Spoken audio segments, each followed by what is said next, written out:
내가 뭐 아름다운 거 추한 거 그런 거 구분 못할 것 같아.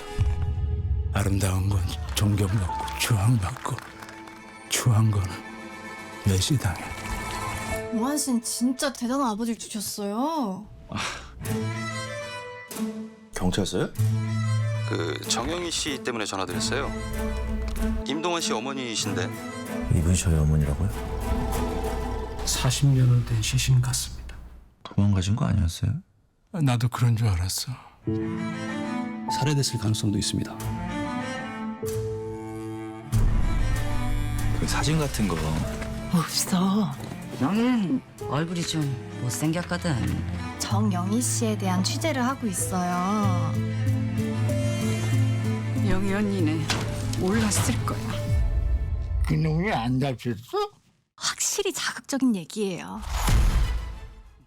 오늘은 한 여인의 죽음을 파헤치는 미스터리물 연상호 감독의 얼굴 만나봅니다. 신의11의 이다혜 기자, 영화 전문 기자 김현수 씨 나오셨어요.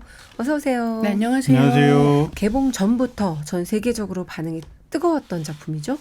연상호 감독님 작품들이 이제 계속해서 빠른 속도로 만들어지고 개봉하고 이러면서 네. 연상호라고 하는 이름이 정말 뭐 브랜드가 되었다라고 얘기해도 과언이 아닌 것 같습니다. 개봉 전에 157개국에 선판매되었다고 하고요. 그다음에 뭐 토론토 영화제에서도 굉장히 좋은 반응을 얻었다고 합니다. 네, 스페셜 프레젠테이션 섹션이라는 부문에 초청을 받아서 네. 이 토론토 영화제가 언제부턴가 이제 한국 이 영화도 이 할리우드 북미 시장 진출을 위한 교두보로서 영화제에서 먼저 영화를 공개하고 네. 그리고 북미의 영화를 극장을 개봉을 시키는 그런 사례들을 지금 계속 만들어가고 있는데요. 연상호 감독 영화 중에 부산행이 이제 단연 미국에서도 인기가 굉장히 많았었거든요. 네. 그러다 보니까 연상호 감독 영화를 전문으로 지금 북미에 배급하는 배급사가 또 나서서 얼굴을 이번에 배급을 또 한다고 하더라고요. 그래서 네. 영화제에서도 많이 화제가 됐고 그리고 이렇게 157개국이나 되는 나라에 이제 판매가 되면서 연상호 감독 역시도 한국 영화 감독으로서는 이제 해외 시장을 자연스럽게 그냥 나가게 될 수 있는 그런 네. 파워, 흥행 파워도 갖게 된 한국 영화 감독이 된 것 같습니다. 근데 그러게요. 이제 이 연상호 감독님 영화들을 보면 이 해외에서 그러니까 예를 들면 부산행이 제일 잘 된 경우인데 네. 어떻게 이렇게 해외에서 반응이 좋은가라고 하는 걸 생각을 해보면 저는 연상호 감독의 특장점은 일단 속도하고 영화를 찍는 속도가 굉장히 빠르고 그렇군요. 그리고 장르적인 색깔이 강하다라고 하는 이 두 가지를 꼽을 수 있을 것 같거든요. 그러니까 뭐 부산행은 좀비물이었고 좀비의 액션 이야기가 더해진 구성이었고 그 외에도 다른 작품들을 떠올려 보면 그런 미스터리, 스릴러 약간 이런 느낌으로 이야기의 마지막에 좀 궁금해지게 만드는 그런 장르적인 색채가 강하기 때문에 작품들이 굉장히 그 문화권이 달라진다고 해도 이해하기가 쉽고 재미있다라는 인상을 주는 게 아닌가라는 느낌이 듭니다. 네. 이 제작비는 독립영화 수준으로 아주 적은 예산이었다고요? 네, 이 영화가 이제 홍보할 때부터 이 제작비와 이 제작 과정에 대해서 대대적으로 홍보를 했었는데요. 네. 제작비가 뭐 여느 독립영화 제작비 수준도 안 되는 2억 원 정도로 만들어졌다고 해요. 네. 재능 기부. 거의 나요? 지금 뭐 웬만한 네. 그 주연 배우들은 이 개런티를 받지 않았고요. 네. 그래야 이 제작비 2억이라는 이 그렇죠. 규모가 맞춰졌을 것 같고 네. 그리고 뭐 주요 스태프들도 20여 명밖에 안 됐다고 해요. 다른 영화 현장에서의 일반적인 이 상업 대중 영화에서의 규모보다는 거의 뭐 4분의 1, 5분의 1 정도 되는 수준이었던 것 같고요. 네. 그러다 보니까 이런 제작비가 가능할 수 있었고 이 연상호 감독의 말에 따르면 일종의 제작 실험을 한 셈인 것 같아요.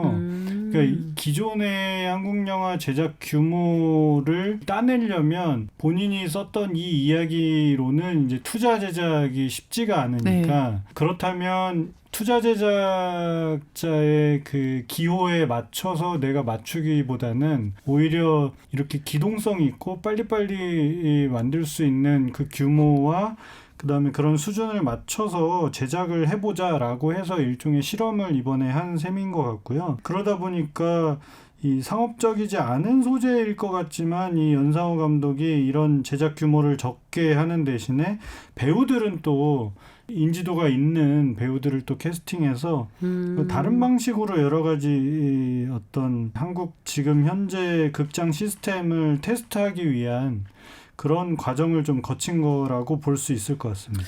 이게 되게 좀 중요한 지점들이 몇 개가 있는데요. 일단은 이 제작비 2억 원이라고 하는 액수도 감독 사비라는 거죠. 그러니까 이제 외부 투자를 받는 방식이 아니라 자기가 충당한다라고 하는 게 지금 말씀해 주신 것처럼 이야기에 누가 이제 숟가락 얹을 틈을 주지 않겠다라는 것이기도 합니다. 예, 왜냐하면 투자가 이루어지는 과정에서 시나리오가 엄청나게 많이 바뀌고 그렇죠. 이른바 이제 대중적인 이야기가 되어야 한다든가 뭐 캐스팅은 어떻게 되어야 한다든가 하는 이야기들이 많이 이제 나오는 게 고단계이기도 하고 또 한 가지는 지금 한국 영화계가 투자가 원활하지 않은 시점이라고 하는 것도 그렇죠. 되게 중요한 부분인 것 같아요. 그런데 거기에 더해서 지금 한국에서 이제 제작비 문제가 나올 때 또 한 가지 많이 나오는 안건 중에 하나가 이 배우들의 개런티 부분입니다. 그래서 특히나 이제 드라마 같은 경우는 더한데 전체 제작 예산에서 사실상 상당 부분이 이 출연료죠. 예, 출연료로 나가고 있다라고 하는 이야기가 계속해서 문제 제기가 되고 있고 이제 그러면은 이 제작할 때 제작 비용을 어떻게 하면 줄일 수 있는가라는 얘기를 할 때 이 배우 캐스팅에 들어가는 비용을 빼고 얘기할 수가 없는 거죠. 근데 또 한 가지는 연상호 감독이기 때문에 이런 배우들이 나오기도 한 거예요. 맞아요. 예, 그렇지 않은 것처럼 얘기할 수는 없는 거죠. 그러니까 정말 단순히 물론 시나리오가 좋았겠지만 시나리오의 힘만으로 이렇게 되었다기보다는 또 연상호라는 이 신뢰할 수 있는 감독의 이름이 있기 때문에 이렇게 유명한 배우들이 함께 출연을 해서 연기력을 뽐냈다라고도 얘기할 수 있기 때문에 이제 그런 점에서 이게 제작 실험이라고는 하지만 과연 반복될 수 있는 계속해서 유효한 방식의 제작 방식인가에 대해서는 약간 이제 물음표가 있는 건 사실인 것 같습니다. 그래서 저는 한편으로는 스태프들이 최저 시급을 받고 참여한 스태프들도 있다고 하니까 오히려 나중에 이런 제작 방식일 경우에 뭐 이를테면 뭐 배우들은 이 수익을 뭐 이제 배분받는다든지 배분받는다고 하는데 사실 스태프들에게도 그런 이득이 좀 갈 수 있는 구조로 만들어질 수 있는가 그런 의문도 좀 맞아요. 들긴 해요. 그렇네요. 이왕 시도한 거 그런 좋은 시도도 함께 동반되면 좋겠네요. 초기에 연상호를 만날 수 있다는 평가가 많던데요. 만화를 원작으로 한 작품이죠?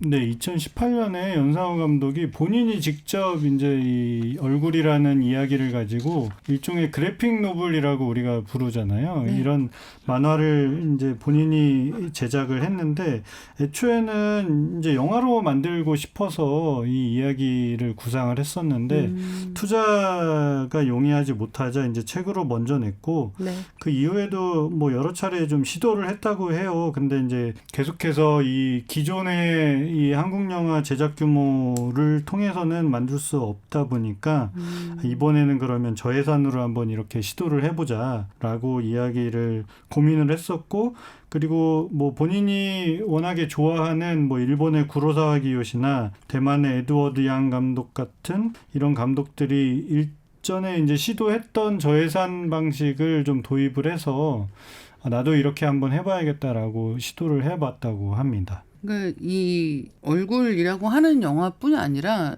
연상호 감독님이 그동안 만들어온 영화들을 보면 이렇게 그래픽 노블 작업을 먼저 하는 경우 혹은 협업을 하는 경우들이 꽤 있습니다. 이게 몇 가지 면에서 굉장히 중요한 부분인데 일단은 만화 이 그래픽 노블 이런 식으로 그림 이미지가 있다는 거는 현장에서 쓸 수 있는 스토리보드를 어느 정도 갖춘다는 만드는 효과가 있고요. 그렇죠. 그러니까 이미 이 그래픽 노블을 보는 것으로 스태프들이 다 우리가 뭘 만들어야 되는지에 대해서 굉장히 빠르게 숙지할 수 있다는 게 굉장히 큰 강점이고, 그 부분에 더해서 이제 그래픽 노블이라고 하면은 좀 대작으로 막 몇 권씩 나가는 경우들도 많이 있거든요. 근데 이 연상호 감독님 같은 경우는 이제 그거를 영화화하기 좋은 정도의 길이감으로 타이트하게 잘 만드시는 편인 것 같아요.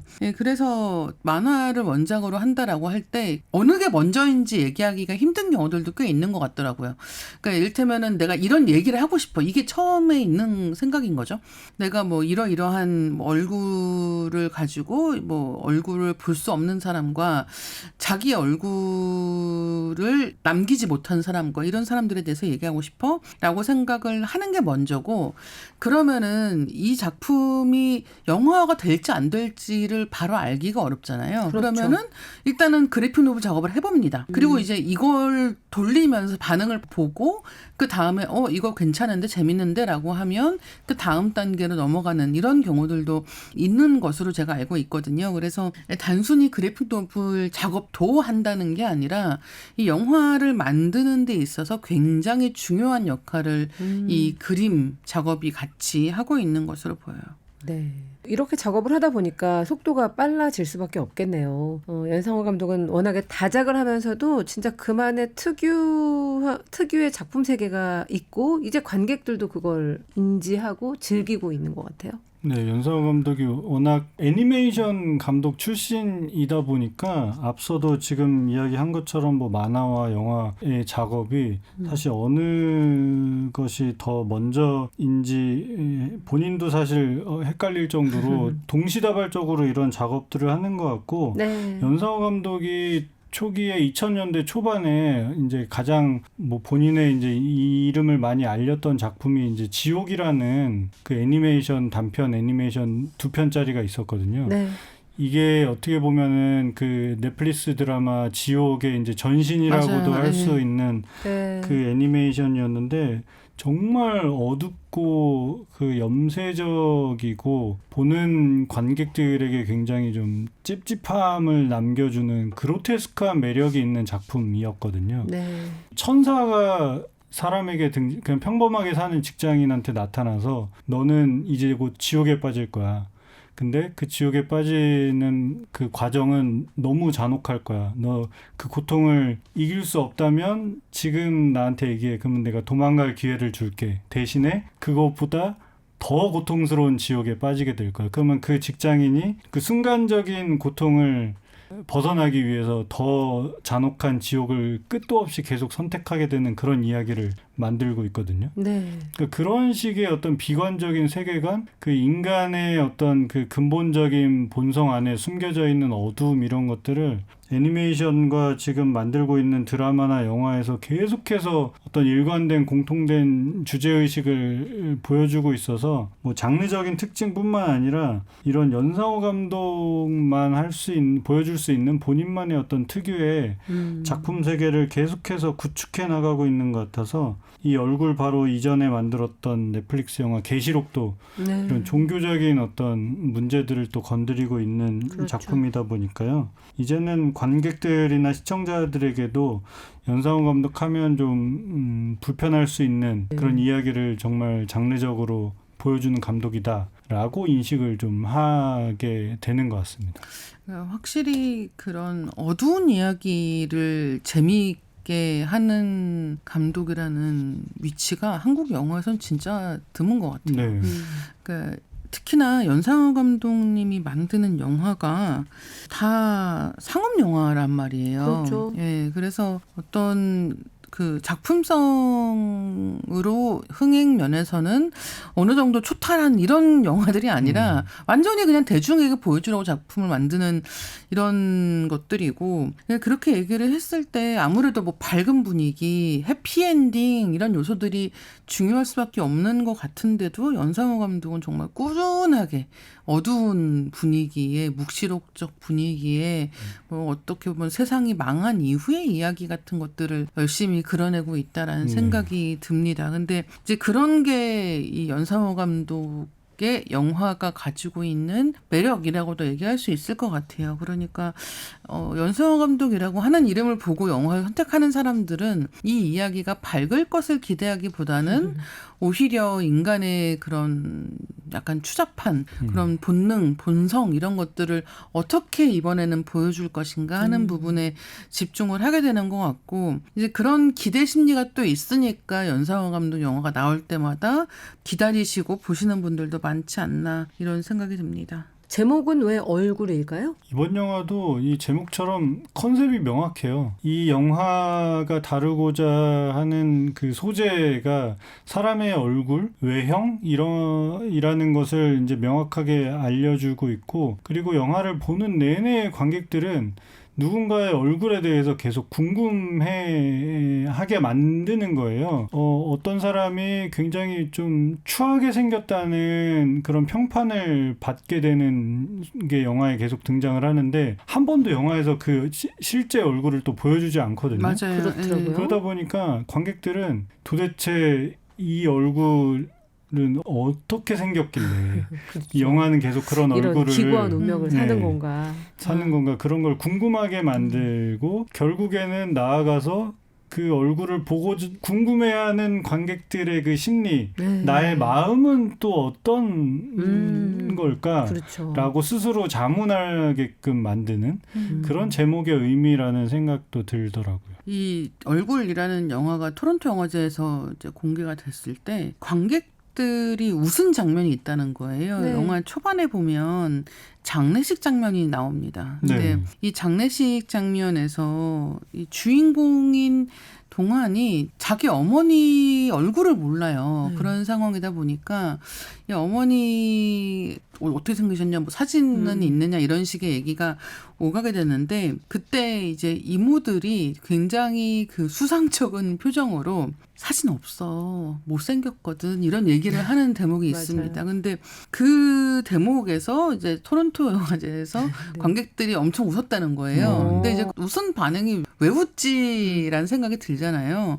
역시 못생긴 건 웃긴 건가라고 생각하시는 분들도 계실지 모르겠는데, 여기서는 외모 얘기를 이렇게 한다고? 너무 황당해서. 너무 황당한 거죠. 그러니까 누가 이렇게 남의 외모에 대해서 네. 대놓고 품평을 해. 이게 말이 돼? 저 사람들 뭐야? 이런 기가 식으로. 막혀서 웃은 거군요. 예, 기가 막혀서 웃은 거예요. 그러니까 네. 어떻게 보면 이 얼굴이라고 하는 거, 영화를 보면서 계속 나오는 뭐 얼굴이 어떻게 생겼다, 뭐 맞아요. 잘생겼다, 못생겼다 이런 식의 이야기들이 나오고, 그게 계속해서 여러 사람의 입을 통해서 언급되는 상황, 그리고 이제 그런 얘기를 들을 때마다 듣는 사람이 계속 그 얘기가 되는 사람의 외모를 흉측하게 생각한다는 거, 상상하고 상상하고, 그렇죠. 그래서 어떻길래 그러는 거야 라는 호기심까지 간다는 거, 이런 것들이 우리가 되게 부지불식간에 다들 가지고 있는 외모에 대한 어떤 선입견, 편견 같은 것들을 드러내고 있다라고 얘기할 수 있는 거죠. 그리고 이 영화에서 얼굴이라고 하는 제목이 좀 재밌는 거는,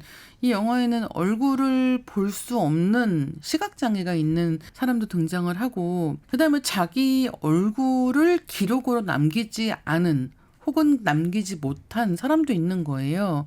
요즘에 생각을 해보시면 아이가 태어나는 순간부터 엄청나게 많은 사진을 찍게 되잖아요.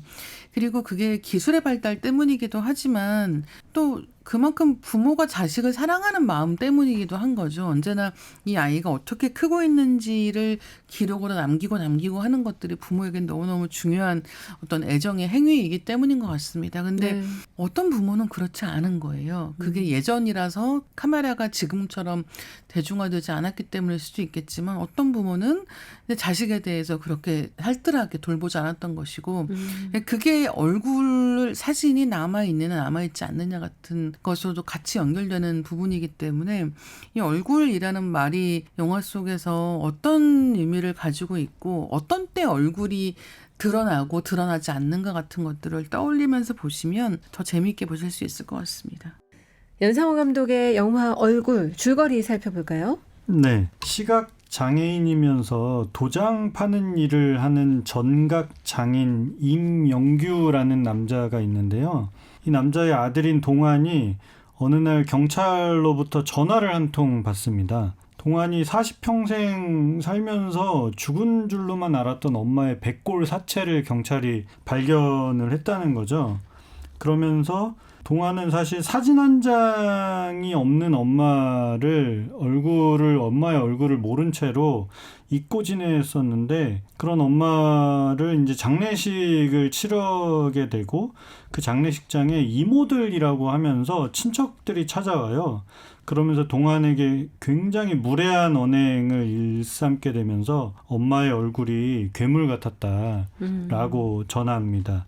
이런 엄마의 죽음에 대해서 동안은 사실 그때부터 이제 의문을 품게 되고, 이 마침 그 당시에 이 아버지에 대해서 다큐멘터리를 제작을 하고 있던 방송국 PD가 접근을 해서 이 엄마의 과거를 추적하는 과정을 이 PD가 돕겠다라고 이야기를 합니다. 그래서 동안은 그렇게 방송국 PD와 함께 자신의 과거의 엄마를 알고 있던 사람들을 수소문을 하게 되고, 40여 년 전에 청계천 피복공장에서 일을 했던 엄마와 그 시절에 엄마를 만났던 아버지, 그리고 엄마와 아버지를 알고 지냈던 과거의 사람들, 같이 일했던 동료들을 찾아 나가게 되고요. 그러면서 동안은 점점 엄마와 아버지의 얽힌 과거의 진실과 마주하게 됩니다. 네. 이 박정민 배우가 시나리오를 읽자마자 1초 만에 출연을 확정지었다고 하는데, 정말 1인 2역을 훌륭하게 소화해내면서 존재감을 보여주고 있죠. 뭐 인터뷰 때마다 박정민 배우가 굉장히 많이 언급을 하기도 했었는데요. 또 요새는 박정민 배우가 유튜브 채널에도 굉장히 많이 출연을 해서 네. 이 영화를 홍보하는 과정에서, 그러니까 뭐 시나리오도 보기 전에 이미 한참 전에 염력이라는 작품을 이제 연상호 감독 같이 만들고 있었는데, 네. 그 와중에 연상호 감독이 이런 이야기를 하고 싶다라고 이제 언지를 줬었고, 그걸 들은 배우가 그러면 나중에 꼭 자기도 함께 그 영화에 출연하고 싶다라고 이야기를 했다는 거예요. 네. 그리고 나서 이후에 이제 시나리오를 보기도 전에 사실 본인이 출연 결정을 이제 같이 참여를 하고 싶다고 했고, 이 영화를 이제 같이 만들어내는 과정에서 캐스팅뿐만 아니라 여러 가지 이야기를 만드는 과정에서 1인 2역에 대한 아이디어도 또 제공을 했다고 합니다. 그러니까 뭐 제작비도 워낙에 작고 출연 규모도 점점 줄여야 되고, 그런 여러 가지 이제 고민을 하는 과정에서, 그러면 자신은 사실 이 아버지의 젊은 시절을 더 연기를 해보고 싶은데, 그럼 겸사겸사 1인 2역도 괜찮지 않겠냐라는 아이디어도 또 주고받아서 이렇게 성사가 됐다고 해요. 박정민 배우가 없이는 거의 성립 안 한다고 할 수 있을 정도의 그러게요. 작품이 아닌가 생각이 들고요. 그리고 예전에 염력이나 그 지옥 같은 작품들에서 이미 연상호 감독하고 박정민 배우가 같이 협업을 한 적이 있기 때문에 이 두 사람이 서로 스타일을 잘 알고 있는 것 같아요. 네. 그러니까 예를 들면은 이 염력이나 지옥에서 박정민 배우가 했던 역할 같은 것을 떠올려 보면, 이제 그때의 그 좀 어두우면서 묵직한 연기 같은 것들을 굉장히 잘 해냈다라는 생각이 들거든요. 그래서 얼굴에서도 1인 2역을 하는데, 이 1인 2역이라고 하는 게 아버지와 아들이잖아요. 네. 그러니까 어떻게 보면 아주 다를 필요도 없고, 그런데 또 너무 똑같으면 안 되고, 약간 그렇죠. 그런 미묘한 선이 있는데, 맞아요. 이제 그 선을 잘 보여줍니다. 뭐냐면 아들일 때 박정민 배우는 약간 더 밝은 사람인 거죠. 그러니까 잘 큰 아들 같은 느낌으로, 그래서 아버지 일을 잘 돕고 있고 어머니와 관련한 이런저런 것들을 알게 되었을 때는 더 알고 싶어 하고, 이제 그런 사람인가 하면, 이 아버지일 때 박정민 배우는 조금은 더 어두운 염세적인 데가 있는 사람이다라는 느낌이 들고, 그 사람이 가지고 있는 이런 기세가 다르다는 게 얼마나 다른 사람처럼 보이게 할 수 있는가에 대해서 배우가 배우가 잘 인지하고 1인 2역을 선보인 것 같습니다. 네. 뭐 요즘 박정민 배우 뭐 영화계 블루칩 대세 배우라고 네. 할 수 있는데 더군다나 개런티를 안 받고 또 출연을 했어요. 이게 아마 박정민 배우가 본인 올해는 그 연기를 하지 않고 은퇴설도 있었잖아요. 잠시 쉬고 이제 네. 뭐 출판사를 차려서 본인이 책을 또 출간해서 그 책이 베스트셀러에도 오르기도 했었잖아요. 그 올해는 사실 그렇게 영화 작업에서 잠깐 물러나 있었는데 이 영화가 작년에 이제 촬영을 했더라고요. 그러니까 사실 뭐 그 작년에 이미 박정민 배우 정도면 뭐 영화에 캐스팅하는 어떤 뭐 과정에 있어서나 그리고 자신의 커리어에 있어서 그렇게 미래가 불투명하지 않은 굉장히 좀 탄탄한 길을 이미 만들어 온 배우이기 때문에 또 이런 결정을 또 할 수 있었지 않나 싶기도 한데요. 뭐 그렇기도 하지만 사실 이 어떻게 보면은 단지 어떤 뭐 출연료의 금액의 뭐 여부를 떠나서 이 영화에서 또 이 주인공이 동환이라는 이 주인공이 아버지가 또 이 전각장애인이지만 평생 앞을 못 보고 사는 시각장애인 캐릭터였기 때문에 박정민 배우가 뭐 TV 프로그램이나 이런 데 나와서 이야기했던 자신의 또 이 집안 사정하고도 또 연계가 돼서 네. 배우 본인으로서는 사실 또 자신의 아버지에 대해서 또 생각해 볼 수 있는 그런 계기를 또 마련해 주기도 했다고 하니까 출연계기라는 게 이제 배우 본인으로서는 굉장히 많은 생각과 결정을 또 할 수 있었던 그런 작품이라는 생각이 들더라고요. 네. 그 젊었을 때 아버지를 박정민 배우가 연기하고 나이 든 아버지가 권혜요 배우였는데 정말 그 배우가 달라졌음에도 정말 연구 많이 했나 봐요. 권혜요 씨 말투라든가 뭐 이런 것들이 전혀 어색하지 않게 오버랩이 잘 되더라고요. 네. 그 맞아요. 극장에서 이 관객과의 대화 같은 행사들을 하잖아요. 그때 이제 감독과 배우가 또 이야기를 해줬던 부분이기도 한데 이게 영화의 촬영 순서에 따라서 아버지 역을 맡은 권혜요 배우가 먼저 연기를 할지 박정민 배우가 먼저 연기를 할지 그게 이제 뒤죽박죽 될 수도 있죠. 예. 그렇잖아요. 근데 네. 이제 공교롭게도 박정민 배우가 젊은 아버지의 젊은 시절을 먼저 연기를 하게 됐대요. 그래서 사전에 뭐 배우들끼리 그런 자세한 논의 없이 박정민 배우가 먼저 연기를 하자 권혜요 배우가 그걸 보고 비슷하게 또 아버지 연기에 차용을 해서 했다는 네. 거죠. 그러니까 우리가 흔히 생각했을 때 당연히 박정민 배우가 권혜요 배우의 네네. 연기를 보고 이 아버지의 연기를 보고 젊은 시절을 연기하지 않았을까 싶은데 오히려 현장에서는 그와 반대였다고 합니다. 그렇군요. 권혜요 배우도 워낙 연기 잘하는 배우니까 그래서 참 조화로웠어요. 이 배우들의 그런 연기에 완전히 집중하게 만든다는 것도 저는 얼굴이란 영화가 가지고 있는 좀 힘이었는데 얼굴이 제목이잖아요. 그러니까 이 얼굴과 관련된 어떤 미스터리를 풀어가는 내용이기도 하지만 영화 자체가 배우들 얼굴 중심으로 진행이 됩니다. 그러니까 일단 뭐 다른 특수효과 같은 게 아니라 정말 그냥 이 얼굴에서 오는 긴장, 그다음에 우리가 보지 못한 얼굴에 대한 긴장 이런 게 중요하니까 그런 면에서 박정민 배우하고 권혜요 배우 이 두 사람이 어떻게 서로를 보면서 닮은 연기를 해나가는가라는 게 재미있는 부분일 수밖에 없죠. 네. 그리고 시각장애인 연기를 실감나게 하기 위해서도 연구를 참 많이 한 게 느껴졌어요. 네, 실제로 그 배우들이 연기할 때 그 특수 렌즈를 끼고 연기를 했다고 해요. 그게 렌즈를 끼면 굉장히 뭐 기존의 렌즈도 사실 일반적인 렌즈도 사람의 눈에 이물감을 만들어주게 하고 되게 불편해 할 수 있는데 이런 특수 렌즈는 아예 이제 앞에 안 보이게끔 이제 설계가 되어 있다 보니까 이 렌즈를 끼면 정말 그 시각장애인처럼 볼 수가 없는 상황이었던 것 같고 그런 어떤 기술적인 도움을 받기도 했거니와 본인들이 이제 배우들이 굉장히 시각장애인들이 실생활에서 겪고 있는 그런 고충에 대한 연구를 면밀히 해서 이 연기에 도움이 되게끔 고민을 굉장히 많이 했다고 합니다. 네, 그렇군요.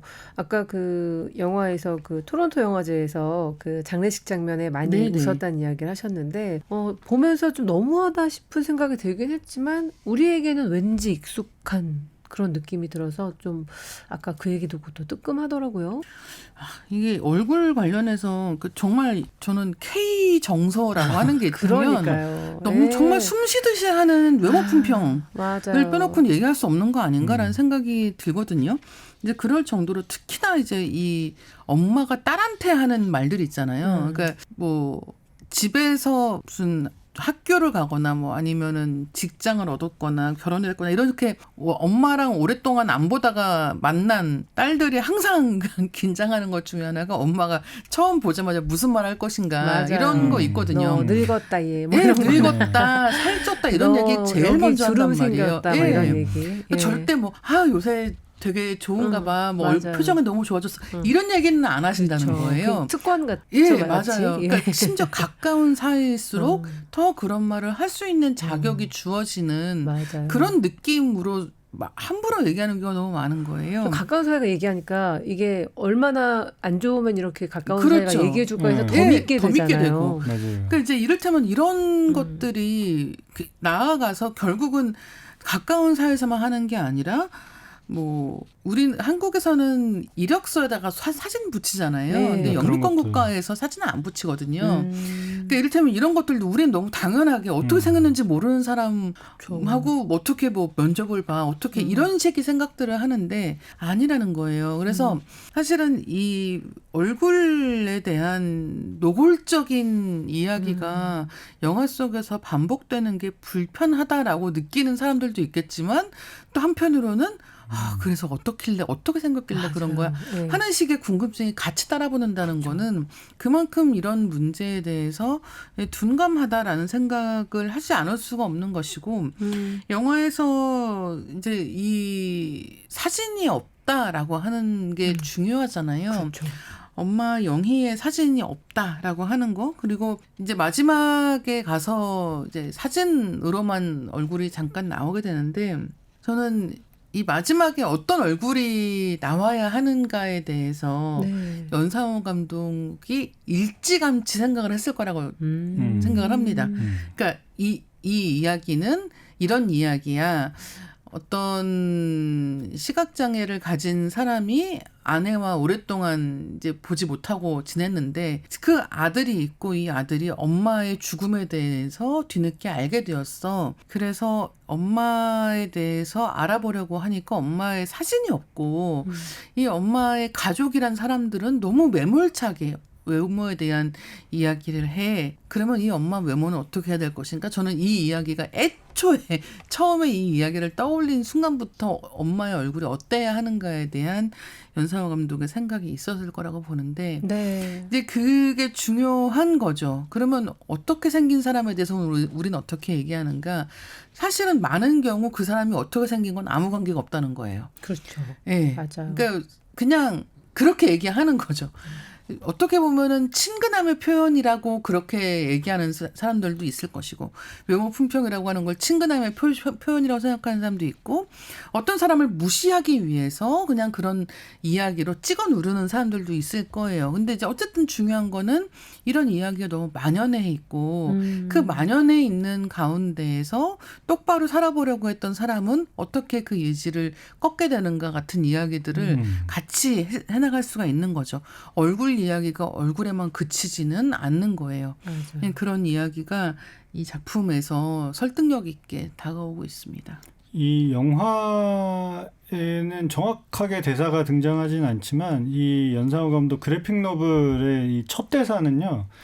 그러니까 이 정각장애인이었던 이 아버지가 다큐멘터리 PD와 이제 인터뷰를 하는 과정에서 그런 말을 하면서 시작을 해요. 내가 앞을 보지 못한 채로 살았지만 남들이 나를 어떻게 생각하는가, 나에 대해서 나를 뭐라고 쳐다보면서 바라보는가에 남들의 시선은 보이지 않아도 볼 수 있고 그거를 인식하면서 살 수밖에 없다. 그런 이야기를 하거든요. 그러니까 이 이명규라는 이 시각장애인, 정각장애인도 평생을 앞을 보지 않고 살았지만 다른 사람들이 시선 그리고 내가 보지 못하는 내 아내의 외모, 생김새 이런 거에 대해서 너무나 누구보다도 더 민감하고 신경 쓰면서 살았기 때문에 안타까운 또 어떤 행동들을 또 하게 되는 게 그런 진짜 지금 말씀해 주신 그런 외모 지상주의에 대한 어떤 사람들이 가지고 있는 편견, 맞아요. 본인의 어떤 그런 자격지심 이런 것들도 굉장히 복잡하게 막 얽혀 들어간 그런 심리를 이 영화가 마지막 모든 관객들에게 보여주는 엄마의 사진 한 장을 통해서 굉장히 많은 걸 이렇게 설명을 해주죠. 그리고 또 그런 방향도 그래픽 노블이 보여주는 엄마의 사진과 영화에서 묘사하는 엄마의 사진이 미묘하게 또 뉘앙스가 또 달라요. 그러다 보니까 이게 사실 완전히 다른 얘기를 하고 있는 게 아님에도 불구하고 다른 방향의 어떤 그 사진을 보면서 또 비슷한 맥락으로 또 이해가 되는 거는 또 그걸 보고 있는 내 자신이 갖고 있는 또 다른 편견? 그러니까 계속 평가하고 있는 거죠. 그렇죠. 이 얼굴은 이런데 저 얼굴은 저런데 같은 생각을 하는 거죠. 사진을 딱 보는 순간 본인의 편견을 깨닫는 거죠. 그렇죠. 아, 나도 역시 저 안에 있었구나. 그러니까 이를테면은 얼굴이 뭐 영화를 보실 분들을 위해서 어떤 게 결말인지는 얘기 안 한다고 해도 예를 들어서 1번 얼굴이 예쁘다. 그러면 얼굴이 예쁜데 그랬잖아. 이렇게 예쁘게 생겼는데 그런 말 들으니까 얼마나 억울했을까라고 생각하는 게 한 1번이에요. 2번 얼굴이 평범해. 얼굴 평범한데 뭐 이 정도 가지고 그래. 이 정도 얼굴도 괜찮은 거야. 이것도 사실은 외모 가지고 얘기하는 거예요. 3번 얼굴이 못생겼어. 그러면 내가 보기에 못생겼어? 역시 아니면 내가 보기엔 진짜 못생겼어? 그러면 야 정말 이러니까 그런 말 듣는 거야. 그러니까 어떻게 돼도 이 이야기가 이 외모에 대한 이야기, 선입견, 이 보는 사람이 머릿속에 가지고 있는 얼굴이 잘생기고 못생기고에 대한 어떤 기준들에서 벗어나기가 어렵다는 것도 좀 굉장히 재미있는 거죠. 이렇게 영화 처음 시작부터 끝까지 뭔가 생각하게 하고 본인에 대해서 돌아보게 하고 이거 자체가 엄청난 연출력이라는 생각이 듭니다. 예. 영화 얼굴 한 줄 감상평 만나볼게요. 저는 이렇게 정리했어요. 사회가 만들어낸 우리 안의 나. 내가 내 모습을 스스로 규정하지 못하고 뭔가 다른 외부의 시선으로부터 만들어낸 내 모습이 어떤 모습인가 그런 것도 한번 좀 생각해 보게 되는 오히려 나를 돌아보게 되는 그런 영화였던 것 같습니다. 네. 저는 그때도 틀렸고 지금도 틀리다. 좀 적당히들 하면 좋겠다. 이 얼굴에 대한 이야기 그게 어떤 사람을 이야기하는 가장 중요한 기준이 되는 맞아요. 이런 것들은 이제는 좀 사라질 때가 된 것 같다라는 생각이 들고요. 영화에서는 이제 어르신들이 그런 이야기를 하는 것에서부터 본격적으로 이야기가 진행되는 느낌이라고 하면 사실 지금 우리도 그런 편견들로부터 자유롭지 않다라는 생각을 하게 되고 그래서 맞아요. 그때도 틀렸고 지금도 틀리다 이걸로 하겠습니다. 앞으로도 틀릴 거고요. 네. 자, 오늘 어머니 얼굴과 죽음의 연관성을 추적해가는 과정을 그린 영화 연상호 감독의 얼굴 시네이 11의 이다혜 기자 영화 전문 기자 김현수 씨와 함께 만나봤습니다. 고맙습니다. 네, 감사합니다.